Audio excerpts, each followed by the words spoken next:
The Coming of the Black Stone. I came down to breakfast next morning, after 8 hours of blessed dreamless sleep, to find Sir Walter decoding a telegram in the midst of muffins and marmalade. His fresh rosiness of yesterday seemed a thought tarnished. "I had a busy hour on the telephone after you went to bed," he said.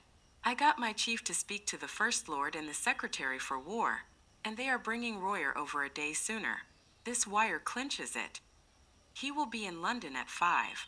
Odd that the code word for a sous-chef d'état major general should be porker."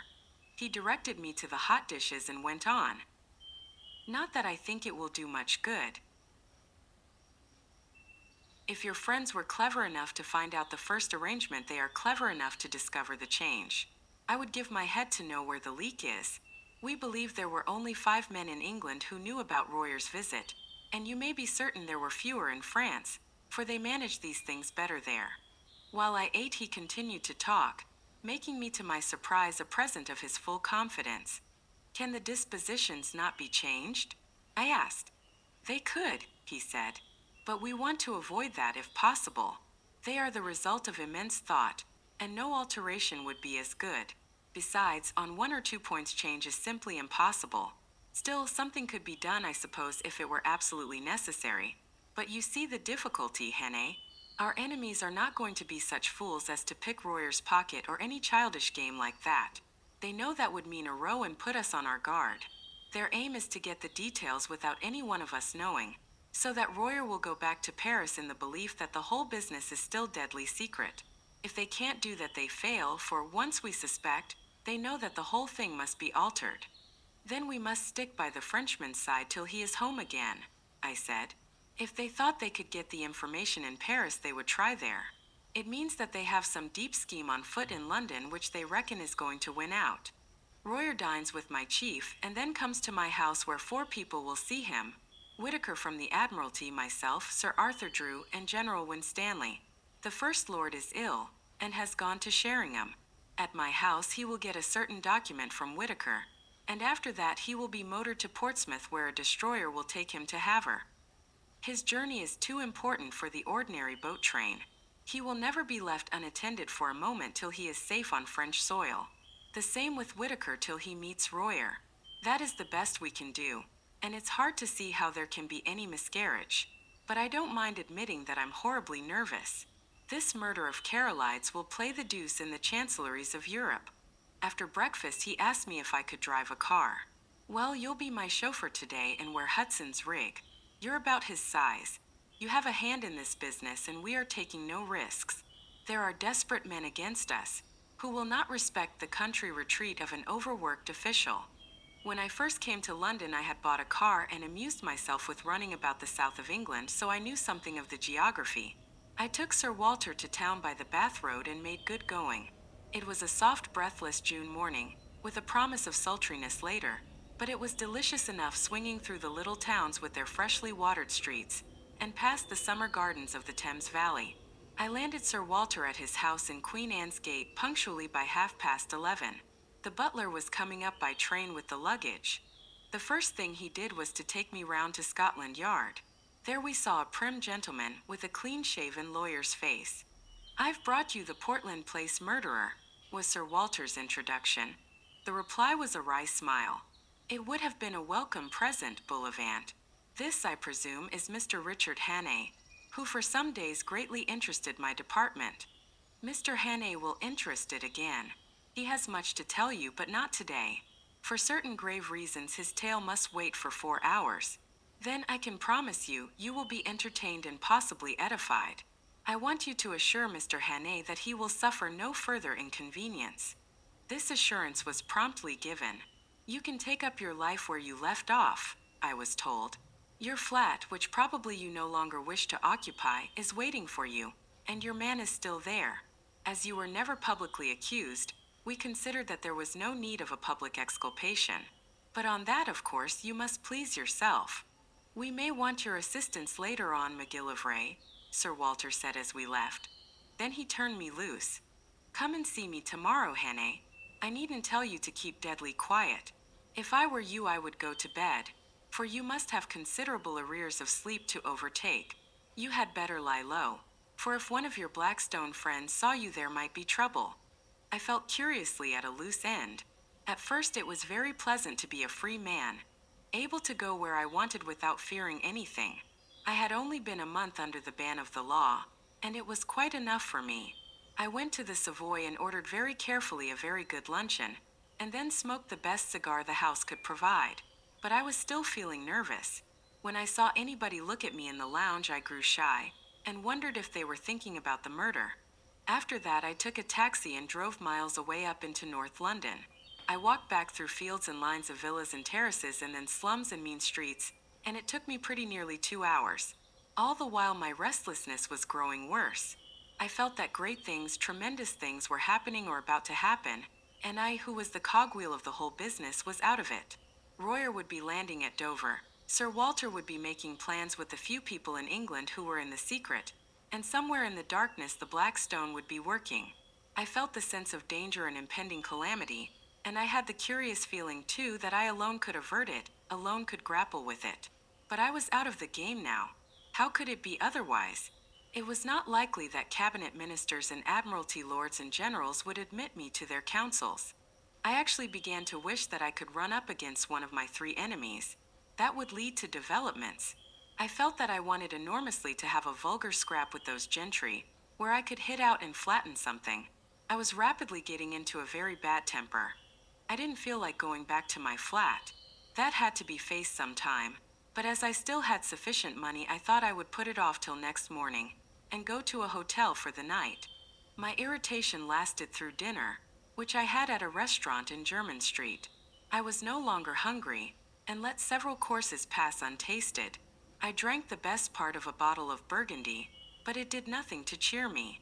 An abominable restlessness had taken possession of me. Here was I, a very ordinary fellow with no particular brains, and yet I was convinced that somehow I was needed to help this business through, that without me it would all go to blazes. I told myself it was sheer silly conceit, that 4 or 5 of the cleverest people living, with all the might of the British Empire at their back, had the job in hand. Yet I couldn't be convinced. It seemed as if a voice kept speaking in my ear, telling me to be up and doing, or I would never sleep again. The upshot was that about 9:30 I made up my mind to go to Queen Anne's Gate. Very likely I would not be admitted, but it would ease my conscience to try. I walked down Jermyn Street, and at the corner of Duke Street passed a group of young men. They were in evening dress, had been dining somewhere, and were going on to a music hall. One of them was Mr. Marmaduke Jopley. He saw me and stopped short. "By God, the murderer!" he cried. "Here, you fellows, hold him. That's Hannay, the man who did the Portland Place murder." He gripped me by the arm and the others crowded round. I wasn't looking for any trouble, but my ill temper made me play the fool. A policeman came up, and I should have told him the truth, and if he didn't believe it, demanded to be taken to Scotland Yard, or for that matter to the nearest police station. But a delay at that moment seemed to me unendurable, and the sight of Marmy's imbecile face was more than I could bear. I let out with my left, and had the satisfaction of seeing him measure his length in the gutter. Then began an unholy row. They were all on me at once, and the policeman took me in the room.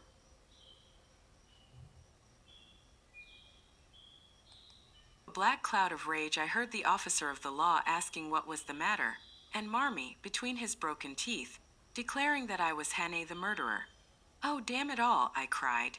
"Make the fellow shut up. I advise you to leave me alone, constable. Scotland Yard knows all about me, and you'll get a proper wigging if you interfere with me." "You've got to come along of me, young man," said the policeman. "I saw you strike that gentleman cruel-ard. You began it too, for he wasn't doing nothing. I seen you. Best go quietly or I'll have to fix you up." Exasperation and an overwhelming sense that at no cost must I delay gave me the strength of a bull elephant. I fairly wrenched the constable off his feet, floored the man who was gripping my collar, and set off at my best pace down Duke Street. I heard a whistle being blown, and the rush of men behind me. I have a very fair turn of speed, and that night I had wings. In a jiffy I was in Pall Mall and had turned down towards St. James's Park. I dodged the policeman at the palace gates, dived through a press of carriages at the entrance to the mall, and was making for the bridge before my pursuers had crossed the roadway. In the open ways of the park, I put on a spurt.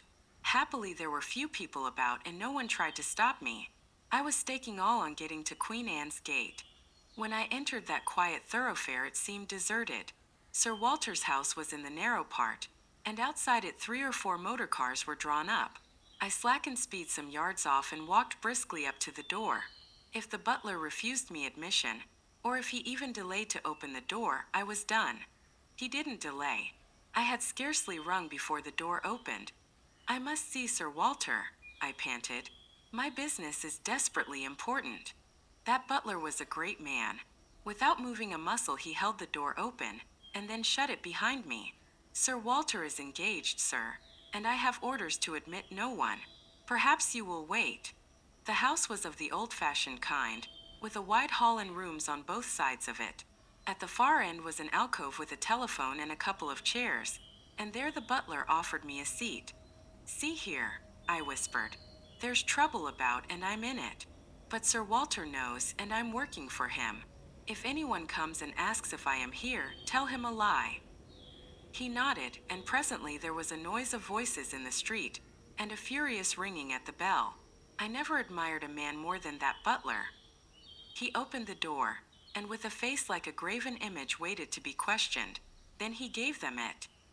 He told them whose house it was, and what his orders were, and simply froze them off the doorstep. I could see it all from my alcove, and it was better than any play. I hadn't waited long till there came another ring at the bell. The butler made no bones about admitting this new visitor.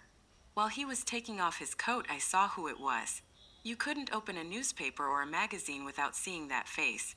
The gray beard cut like a spade, the firm fighting mouth, the blunt square nose, and the keen blue eyes.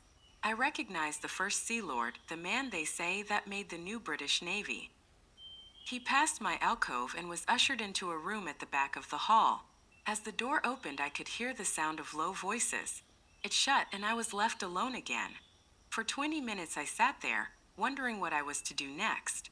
I was still perfectly convinced that I was wanted, but when or how I had no notion. I kept looking at my watch, and as the time crept on to 10:30, I began to think that the conference must soon end. In a quarter of an hour Royer should be speeding along the road to Portsmouth. Then I heard a bell ring, and the butler appeared. The door of the back room opened, and the first Sea Lord came out.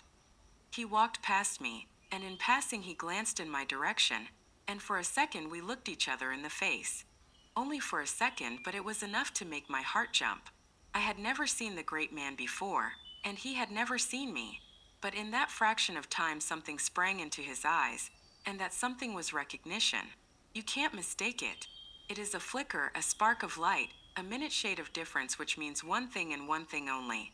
It came involuntarily, for in a moment it died, and he passed on. In a maze of wild fancies I heard the street door close behind him. I picked up the telephone book and looked up the number of his house. We were connected at once, and I heard a servant's voice. "Is his lordship at home?" I asked.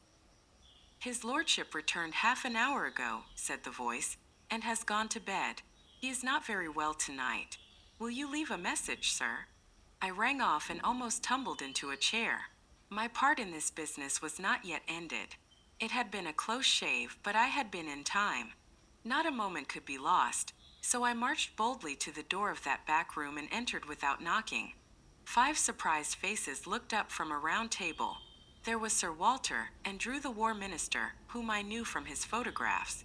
There was a slim elderly man, who was probably Whitaker, the Admiralty official, and there was General Winstanley, conspicuous from the long scar on his forehead.